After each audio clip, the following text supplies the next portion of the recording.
한국 땅을 밟은 최초의 선교사님이 있습니다. 가톨릭 말고 우리 기독교 안에서요. 1865년 영국 출신의 토마스 선교사님입니다. 사진을 보여주시면 굉장히 미남이시죠.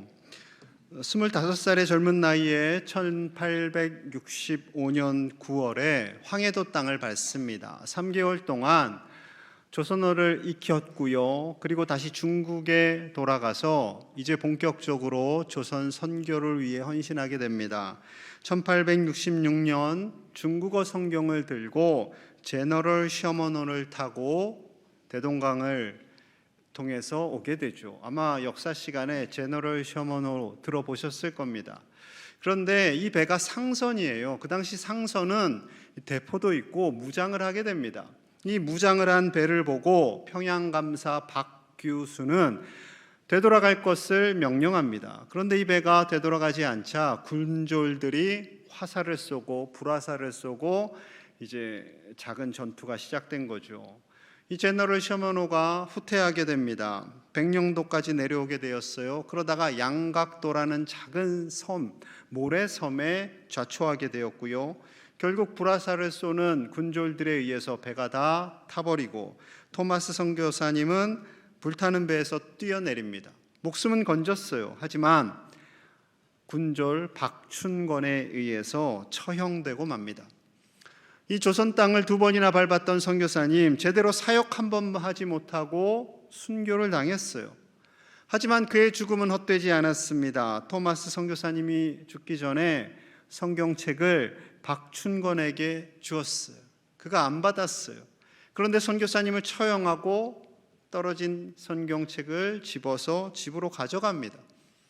성경책을요 우연히 읽게 되었고요. 그가 예수님을 믿게 되었어요. 무려 30년이 지나서 1899년 장신대를 세우신 사무엘 마펫 선교사님 앞에 제가 30여 년 전에 토마스 선교사를 죽인 사람입니다 라는 회개의 고백을 하고 주님을 영접하게 됩니다. 그리고 안주교회의 영수가 됩니다. 이 영수는 그 당시에 직분이었는데요, 교회 리더가 됩니다. 그리고 평생 교회와 복음을 위해서 헌신하게 되죠. 좀 오래된 사진인데 그분의 얼굴을 좀 보여주세요. 네, 저분입니다. 어찌 보면 토마스 선교사님 아무 일도 하지 못한 실패자로 볼 수도 있어요. 하지만 그의 순교의 피는 이 땅에 떨어져서 복음의 씨앗이 되었고 한국교회는 오늘날 이렇게 든든히 세워져 온 것이지요. 예수님께서 말씀하셨어요. 사도행전 1장 8절입니다. 오직 성령이 너희에게 임하시면 너희가 권능을 받고 예루살렘과 온 유대와 사마리아와 땅 끝까지 이르러 내 증인이 되리라 하시니라. 땅 끝까지 예수님의 증인이 되라 말씀하셨어요.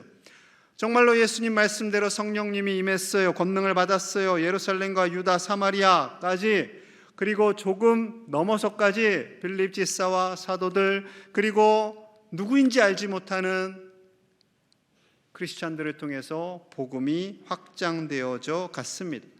이제 땅 끝으로 가야 할 순서가 되었어요. 이 사명을 감당하기 위해서 하나님께서는 예루살렘 교회, 유대인 교회를 사용하시는 것이 아니라 이방인 교회인 안디옥 교회를 사용하십니다. 그 안디옥 교회를 통해서 하나님께서 온 세계 열방에 복음을 전하실 계획을 갖게 하신 거죠. 자, 교회는 리더들이 있었어요. 오늘 본문 1절 우리 함께 봅니다. 시작. 안디옥 교회에 선지자들과 교사들이 있으니 곧 바나바와 니게르라를 하는 시몬과 구레네 사람 루기오와 분봉왕 헤롯의 젖동생 마나엔과 및 사울이라. 안디옥 교회는 선지자들과 교사들이 있었어요. 처음에 바나바가 그곳을 가게 됐고 사울과 함께 복음을 가르치게 되었지요. 처음에는 2명이었던 리더가 이제 5명으로 늘어나게 된 겁니다. 시므온, 루기오, 마나엔. 한 번씩 좀 살펴보면 독특합니다. 여러분, 니게르라고 하는 시몬이에요. 이 니게르는 검다라는 뜻입니다. 여러분, 니게르에서 영어 니그로가 오게 돼요. 흑인이라는 표현이죠. 그러니 이 시몬은 아프리카 출신, 정말로 검은색 피부의 크리스찬이었습니다. 그가 리더가 되었어요. 또한 구레네 사람 루기오가 있습니다. 구레네 역시 북아프리카 대도시였습니다. 아프리카의 아테네라고 부릴 정도로 부흥했던 도시지요. 안디옥 교회 리더들 중에는요, 무려 아프리카 출신이 2명이나 있었어요. 그리고 세 번째, 마나엔이라는 사람인데 그가 헤롯의 젖동생으로 표현되고 있습니다. 즉 헤롯 왕과 어릴 적부터 함께 자라났다라는 거예요. 여러분, 아버지 헤롯은 세례 요한을 처형했지요. 아들 헤롯은 야고보 사도를 죽였습니다. 그런데 그의 친척 중에 이 마나엔이 예수님을 믿고 안디옥 교회의 리더가 된 것이지요. 어쩌면 교인들이 싫어할 수도 있었을 거예요. 저 가문은 악한 가문입니다. 교회를 대적하는 가문입니다. 아니요. 그럼에도 불구하고 마나엔은 예수님을 온전히 믿었고 교회의 리더가 될 수 있었던 거죠. 여러분, 사울도 그렇잖아요. 교회를 박해하던 사람이었어요. 그가 회심하고 교회의 리더가 됩니다. 안디옥 교회는 다양한 인종, 다양한 계층들이 모여서 교회를 구성하고 있었습니다. 이것이 주님 보시기에 건강한 교회예요. 교회에는 부자도 가난한 자도 남자도 여자도 어르신들도 아이들도 피부색이 어떠하든지 누구든지 함께 와서 예배할 수 있는 교회가 되어야 합니다. 그것이 건강한 교회이지요. 심지어 술 드시고 담배 드시는 분들도 오셔도 됩니다. 행여 과거에 사기를 치신 적이 있어도 남의 물건을 몰래 가져가시는 분도 있어도 교회에 오실 수가 있습니다. 그러나 단 지난 모든 죄악을 회개하고 주님 앞에 나아가는 거죠. 과거에 저 사람이 어떤 사람이었어요, 이런 말씀하지 마세요. 이제 새 사람이 되신 거예요. 사울도 새 사람이 되었잖아요. 과거의 것은 지나가고 이제는 새 사람이 되어서 주님 앞에 더 가까이 나아가시는 주님의 백성들이 되시기를 간절히 축복합니다. 왜 하나님께서는 이렇게 다양한 인종, 다양한 계층을 부르시고 교회가 되게 하셨을까요? 그 이유가 2절과 3절에 있습니다. 주를 섬겨 금식할 때에 성령이 이르시되 내가 불러 시키는 일을 위하여 바나바와 사울을 따로 세우라 하시니 이에 금식하며 기도하고 두 사람에게 안수하여 보내니라. 성령님께서 바나바와 사울을 따로 세우라 라고 말씀하세요. 그때 리더들이 기도하고 있었고요, 금식하고 있었어요. 이제는 온 교우들이 함께 금식하며 기도합니다. 그리고 그들을 선교사로 파송하게 되는 거죠. 아, 선교사를 파송할 때는 금식 기도해야 되는구나 라고 생각하실 수도 있겠지만요, 여러분, 이 과정이 너무나도 중요하기 때문에 하나님께서 금식 기도를 하게 하신 거죠. 보통 금식 기도를 하실 때는 하나님께 간절한 기도의 제목이 있어서, 재정이 너무나 어려워서, 몸이 너무 힘들어서, 내지는 자녀들에게 태문이 열리기를 정말로 금식하며 기도하는 부모님들이 계시지요. 네, 그것도 좋은 기도입니다. 그런데 하나님께서 원하시는 금식 기도는요, 개인의 소망을 이루는 기도가 아니라 교회와 복음을 위한 기도를 더 기뻐하세요. 자, 이사야서 58장 6절과 7절입니다. 내가 기뻐하는 금식은, 하나님께서 기뻐하시는 금식 기도는 흉악의 결박을 풀어주며 멍에의 줄을 끌어주며 압제당하는 자를 자유하게 하며 모든 멍에를 꺾는 것이 아니겠느냐. 구원하는 그 기도라는 거죠. 7절, 또 줄인 자에게 내 양식을 나누어 주며 유리하는 빈민을 지배드리며 헐벗은 자를 보며 입히며 또 내 골육을 피하여 스스로 숨지 아니하는 것이 아니겠느냐. 연약한 자들을 먹이고 살리는 그 일이 바로 그 일을 위해서 금식기도 하는 것이다 라는 거예요. 즉 금식기도는, 하나님이 기뻐하시는 기도, 금식기도는 내가 잘되고 내가 형통하는 기도가 아니라 다른 사람이 예수님을 믿고 그가 잘되고 그가 배고팠던 그가 회복되는 그것을 위해 기도하는 것을 하나님께서 기뻐하시는 금식기도다라고 말씀하시는 거죠. 그렇게 기도하는 그 사람의 기도를 하나님께서 어떻게 응답하실까요? 자, 8절과 9절 같이 봅니다. 시작. 그리하면 내 빛이 새벽같이 비칠 것이며 내 치유가 급속할 것이며 내 공의가 내 앞에서 행하고 여호와의 영광이 내 뒤에 호위하리니 내가 부를 때에는 나 여호와가 응답하겠고 내가 부르짖을 때에는 내가 여기 있다 하리라. 아멘. 다른 사람을 위해 하는 간절한 그 금식 기도를 통해서 하나님의 빛이 우리 가운데 임하고요, 우리의 통증이 치유함을 받고요, 하나님의 영광이 우리에게 임한다 말씀하세요. 하나님 어디 계세요? 말씀하실 때 내가 여기 있다 말씀하시며 우리의 기도 제목까지, 우리 각 개인의 가정의 기도의 제목까지 들어 응답해 주시겠다라고 약속하고 있습니다. 사랑하는 여러분, 우리가 금식하며 기도하지는 못한다 할지라도 우리가 기도할 때 선교사님들을 위해서, 태신자들을 위해서, 아직 주님을 알지 못하는 저 북녘 땅과 수많은 세계의 많은 민족들을 위해 기도하는 그 기도를 하나님께서 기뻐하세요.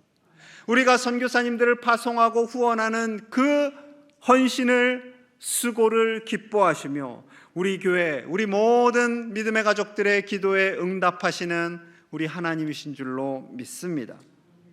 두려운 마음으로 바나바와 사울이 이제 선교 여행을 떠납니다. 성령님의 인도하심을 따라가요. 자, 4절과 5절입니다.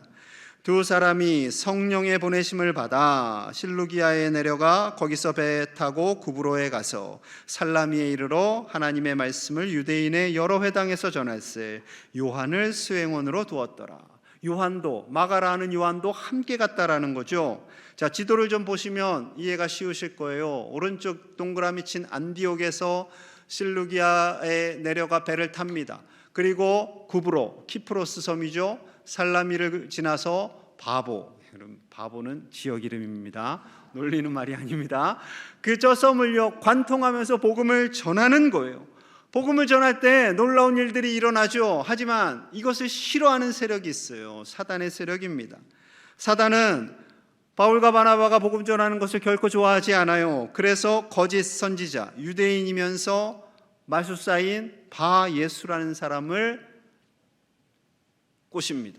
그래서 복음을 전하는 것을 막아요. 이 바예수 할 때 바는 아들을 의미하고요, 즉 예수의 아들이에요. 이름은 엄청 좋죠. 그러나 대적자입니다. 자, 8절 볼게요. 이 마술사 엘루마는 이 이름을 번역하면 마술사라. 그들을 바울 일행을 대적하여 총독으로 믿지 못하게 힘쓰니. 이방인인 총독, 저 바보 지역을 다스리는 총독은 예수님을 믿으려고 해요. 바나바와 사울을 불러서 예수님에 대해서 궁금해해요.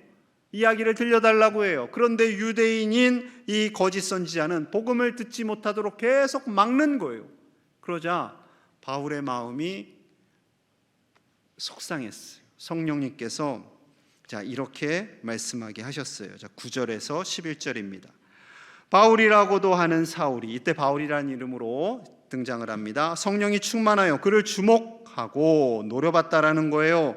이르되 모든 거짓과 악행이 가득한 자요, 마귀의 자식이요, 모든 의의 원수요, 주의 바른 길을 굽게 하기를 그치지 아니하겠느냐? 보라, 이제 주의 손이 내 위에 있으니 내가 맹인이 되어 얼마 동안 해를 보지 못하리라 하니 즉시 안개와 어둠이 그를 덮어 인도할 사람을 두루 구하는지라. 복음을 막는 그 거짓 선지자를 향해서요, 바울이 강하게 선포합니다. 거짓과 악행이 가득한 사람아, 마귀의 자식아, 의의 원수야. 너는 하나님의 손으로 말미암아 맹인이 될 것이다. 그러니 정말 맹인이 되었어요. 하나님께서 역사하신 거죠. 이를 본 사람들이 얼마나 놀랐을까요? 총독은 복음을 받아들이게 됩니다. 하나님을 방해했던 이 거짓 선지자는 맹인이 되어서 하나님의 징계를 얻게 되는 거죠. 어쩌면 위기였어요. 복음을 전하지 못하게 하는 위기가 있었지만 성령님의 인도하심을 따라 이 위기를 극복하게 되었습니다. 그리고 이제 구브로 섬의 사역을 마치고 또 이동을 해요. 자, 바나바와 바울, 요한이 이동을 합니다. 13절. 바울과 및 동행하는 사람들이 바보에서 배 타고 밤빌리아에 있는 버가에 이르니 요한은 그들에게서 떠나 예루살렘으로 돌아가고, 이 버가는 오늘의 터키입니다. 튀르키예인데 여기서 큰일이 하나 생겨요. 마가라는 요한이 중도 하차를 하게 됩니다. 지도를 좀 보여주시면 구브로 섬에서 사역을 마치고 저 버가 네모박스 친 저곳에 갔을 때, 그러니 안디옥에서 시작한 지 얼마 안 됐을 무렵이에요. 이 요한이 겁을 먹었어요. 거짓 선지자가 대적을 했는데 앞으로도 더 많은 사람들이 우리를 대적하겠구나, 앞길이 쉽지 않겠구나, 포기한 거죠. 어쩌면 바나바와 바울은 이로 인해서 마음이 많이 상했을 수도 있습니다. 그래도 사명을 감당해야 하죠. 요한은 두려웠습니다. 고향 예루살렘을 떠나서 낯선 곳에 가서 복음을 전하는 것도 쉽지 않았고, 대적들이 일어나는 것도 두려웠고, 그리고 더 큰 문제는요, 아까 저 버가에서 북쪽으로 올라갈 때 타우루스 산맥이라는 큰 산맥이 있습니다. 높은 봉에, 높은 산의 높이는 3,767m나 돼요. 지도를 보여주시면, 네, 우리 또 영어는 저 정도는 알잖아요. 터키 쓰였습니다. 네, 그리고 저 빨간 점 찍힌 곳이 버가고 그 위에가 타우루스 산맥이에요. 저 산맥을 뛰어넘어야 돼요. 걸어서 넘어가야 돼요. 다음 사진 보여주시면 밑에서 그 산맥을 본 장면입니다. 저 산맥을 넘어갈 때 강도들이 등장하기도 하고요, 많은 사람들이 목숨을 잃었어요. 저것을 보고 요한이 두려웠던 거죠. 나 엄마 있는 예루살렘으로 돌아갈래 해서 돌아가게 됩니다. 어떻게 하겠어요? 바나바와 바울은 성령님의 인도하심을 따라 사명을 감당하는 길을 계속 갑니다. 여러분, 복음을 전하는 일이 결코 쉽지가 않아요. 결코 쉽지가 않습니다. 전도해 보신 분들도 아실 거예요. 김태훈 선교사님 부부가 있습니다. 선교사님 의사예요. 서울대 의대를 졸업하고 서울대병원과 아산병원에서 외과 의사로 사역을 감당하는 중에 하나님이 콜링을 하십니다. 그래서 2013년 7월 아프리카 에티오피아 선교사로 헌신하여서 갔어요. 그곳에서 의사들을 양육하는 일을 합니다. 그런데 어려움이 와요. 자, 그분을 모시고 간증을 듣고 싶은데 영상으로 대신하겠습니다.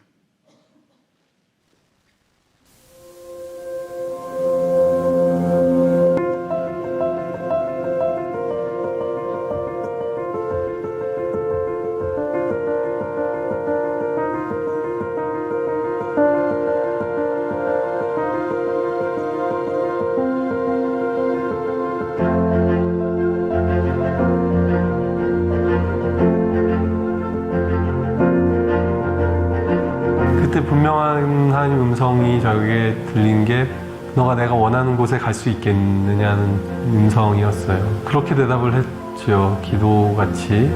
주님이 함께 하신다면 어디든 갈 수 있을 것 같습니다. 예수님이 저희 마음에 확신을 주셨고, 그리고 저희 남편 마음에 확신을 주셨고, 그 결정이 너무 기뻤기 때문에 어느 길로 가든 돌아가는 것 같아도 거꾸로 가는 것 같아도 예수님만 따라가면 하나님께로 가는 그 길이니까. 네.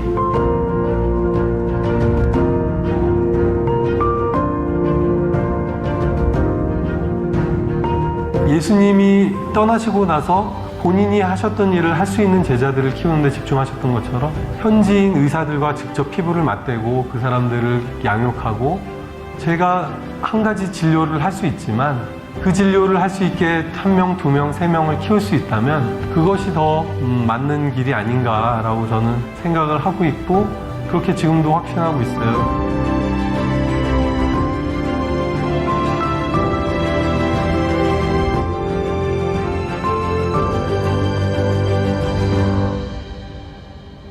어느 날 몸이 좀 불편한 것을 발견을 했고, 괜찮겠지 하다가 통증이 이제 발의 통증이 너무 심해져서 한국 가서 좀 치료를 받아야겠다 해서 한국을 갔는데, 병원 가서 파킨슨이라는 걸 알게 됐죠. 앞으로 나는 어떻게 될까, 그리고 저희가 아이도 셋이나 있고 하다 보니까 이제 가장으로 어떻게 되나. 실질적인 고민들이 사실은 많이 됐죠. 근데 너무 그 생각하는 것 자체가 괴로운 거예요.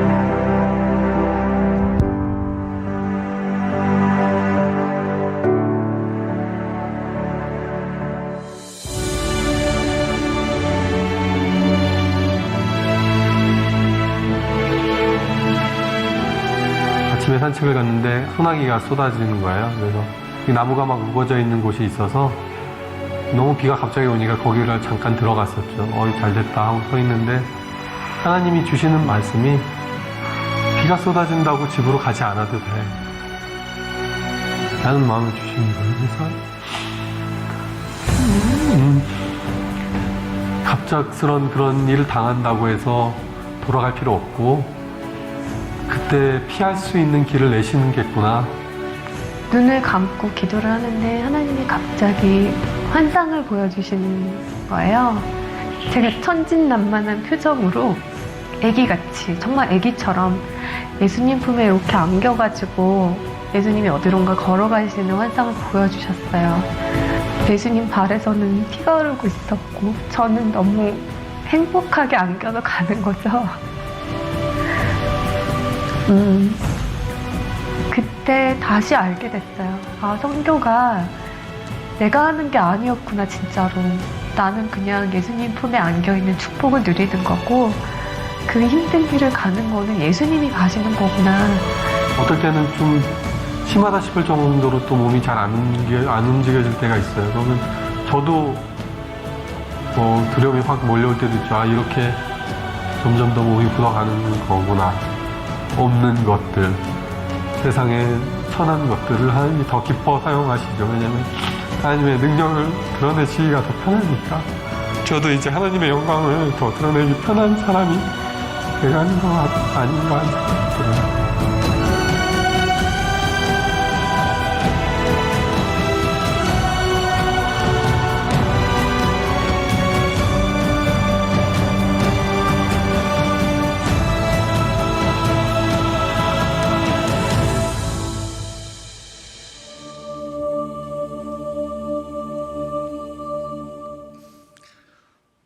선교사님은 다니엘 기도에 새롭게 하소서 이런 곳에서 간증을 하셨어요. 근데 요즘은 파킨슨병이 좀 심해지셔서 앉아서 간증하시는 것을 봤습니다. 파킨슨병이 좀 무섭죠. 몸이 굳어져서 조기에 사망할 수 있는, 모든 것을 잘 할 수 없는 그런 병입니다. 지금도 선교사님 에티오피아를 지키고 계세요. 이제는 목사님만 선교하러 가는 시대가 아닙니다. 목사님보다도 선생님들, 의사 선생님들, 여러 가지 재능을 가지신 많은 분들을 선교지에서는 더 요구하고 계세요. 물론 목사님들도 가셔야죠. 예배를 집례해야 하니까 가셔야 합니다. 누가 가든지 그 가시는 분을 위해서 금식하며 기도하는 그 교회를 하나님께서 기뻐하시고, 가고 후원하고 힘있게 서로를 위해서 중보하는 그 교회를 통해서 하나님께서는 일하시고 그 땅에 복음의 씨앗을 심어주시는 줄로 믿습니다.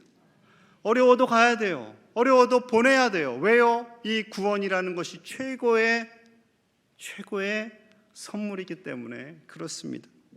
오늘 맥주 감사주일이에요. 여러분 무엇으로 감사하길 원하십니까? 건강, 물질, 잘 되는 거, 필요합니다. 하나님께서 이것도 주실 거예요. 그런데 우리에게 가장 중요한 것은 구원, 하나님의 자녀 삼아 주시는 것, 그것이 가장 소중하지요.